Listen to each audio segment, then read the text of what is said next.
बाबा साहब अम्बेडकर जिनका जन्म 14 अप्रैल 1891 में, बाबा साहब का जन्म 14 अप्रैल 1891 में मध्य प्रदेश के एक छोटे से गांव में हुआ, जो कि एक बहुत बड़ी शख्सियत थे, बहुत बड़े नायक थे। उनका नाम इतना लोकप्रिय था कि वो एक भारतीय बहुजन समाज के संस्थापक के रूप में जानते हैं। वो एक अर्थशास्त्री थे, राजनीतिज्ञ भी थे और समाज सुधारक भी थे। बाबा साहब अम्बेडकर का जन्म जब 14 अप्रैल 1891 में जब जन्म हुआ उनका, तो उस समय एक ऐसा जलजला आया कि जिसने समाज को, जो पिछड़ा वर्ग का समाज था, जो दलित वर्ग का समाज था, उसके लिए एक ऐसा जलजला आया कि उस शख्सियत ने, उस इंसान ने उन सभी को समान अधिकार दिला दिया। उनका जन्म ही इसलिए हुआ कि वो समाज को सुधार दें, समाज में जो दलित वर्ग थे, पिछड़े वर्ग थे, उनको समान अधिकार दिला दें। और जब उन्होंने ये सब किया तो उनकी बहुत से ऐसे निंदा करने वाले भी थे जो समाज को पिछड़ा वर्ग के रूप में देखते थे। जब एक शोषित समाज को, यानी कि जिसका हर बार शोषण हो रहा है, उस समाज को आगे ले जाने वाला इंसान जब कुछ करता है तो उसके सामने बहुत सी कठिनाइयाँ आती हैं।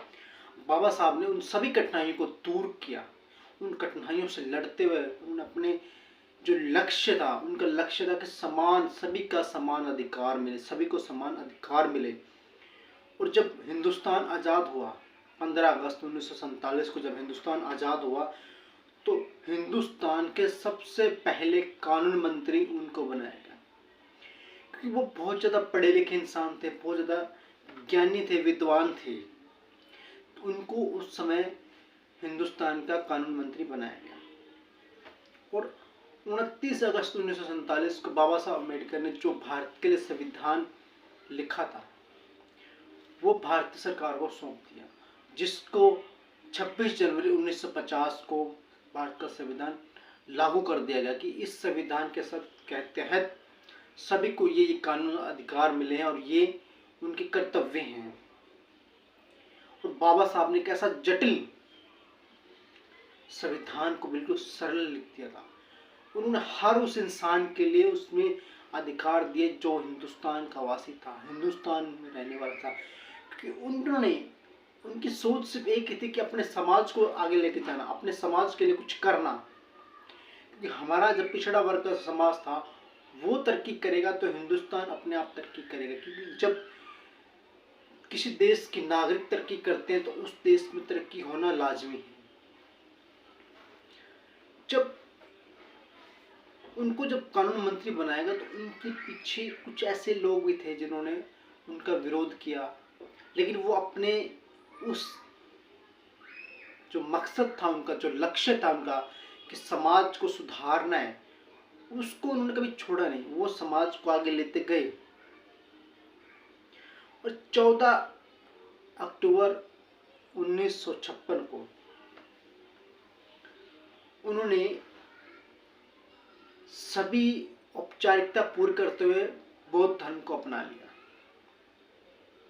क्योंकि उन्होंने एक बात कही कि मैं हिंदू समाज में जन्मा हूं, लेकिन मैं हिंदू समाज में मरूंगा नहीं। क्योंकि उनको पता था कि यहाँ ऊंच नीच का भेदभाव हो रहा है, इसलिए उन्होंने बौद्ध धर्म को अपना लिया, क्योंकि बौद्ध धर्म सबको समान अधिकार देता है। 6 दिसंबर 1956 को बाबा साहब का देहांत हो गया, क्योंकि उनको एक शुगर की बीमारी, जिसको मधुमेह रोग कहते हैं, वो उस बीमारी के कारण उनकी देहांत हो गया। लेकिन उन्होंने अपने टाइम में, जो अपना जीवन काल में बहुत सी ऐसी उपलब्धियां हासिल की, बहुत से ऐसी चीज़ें हासिल की जो कि हर किसी के बस की बात नहीं थी। क्योंकि वो जानते थे कि अगर समाज को सुधारना है तो समाज के बारे में पढ़ना पड़ेगा, क्योंकि शिक्षा आपको सवाल पैदा करने की ताकत देती है। आपको हर चीज फ्री मिल सकती है, लेकिन आपको अगर शिक्षा फ्री मिल जाए, तो आप बहुत ज्यादा तरक्की कर सकते हो। क्योंकि शिक्षा हर उस गलत चीज का विरोध करती है, हर उस गलत शोषण का विरोध कर सकती है जो कि हर इंसान के बस की बात है। क्योंकि शिक्षा ही एक ऐसे साधन है जिससे कि इंसान तरक्की कर सकता है, अपने समाज में आगे बढ़ सकता है और समाज में समान अधिकार प्राप्त कर सकता है। वे हमेशा दलित वर्ग और पिछड़े वर्ग के लिए हमेशा कार्यरत थे, उनको आगे लाने की कोशिश करते, उनको समान अधिकार दिलाने की भरपूर कोशिश करते रहते थे। उनको समाज में एक अलग तरह का आरक्षण दिलाने के लिए उन्होंने बहुत सी ऐसी लड़ाइयां लड़ी। बाबा साहब अम्बेडकर के पास 32 डिग्री और 9 भाषाओं का ज्ञान था, तभी तो लोग उनको बहुत विद्वान और ज्ञानी समझते थे। उन्होंने 1913 में अमेरिका में जाके एमबीए किया, क्योंकि यहाँ छुआछूत की जो भावनाएं थी ज़्यादा फैली हुई थी हिंदुस्तान में, इसलिए उन्होंने 1913 में अमेरिका में जाके एमबीए किया। 1921 में द स्कूल ऑफ लंदन में इकोनॉमिक्स की जो एमबीए की डिग्री हासिल की। बाबा साहब अम्बेडकर एक ऐसे शख्सियत जो कि समाज के लिए एक ऐसी शख्सियत थे जिन्होंने समाज, पिछड़े वर्ग का समाज को आगे लाकर एक ऐसा काम किया जो कि हर किसी की बस की बात नहीं। उन्होंने अपने जो लक्ष्य थे उस पर अडिग रहे हमेशा कि मुझे पिछड़े वर्ग और अछूत की ये भावनाएं को खत्म करना है, उनको समान अधिकार दिलाना है। क्योंकि बाबा साहब अम्बेडकर बहुत विद्वान थे, उन्होंने वो सब किया जो हर किसी की बस की बात नहीं, हर कोई वो काम नहीं कर सकता। क्योंकि बाबा साहब अम्बेडकर ने सब कुछ जो छुआछूत है उस सबको झेला था। आज उनके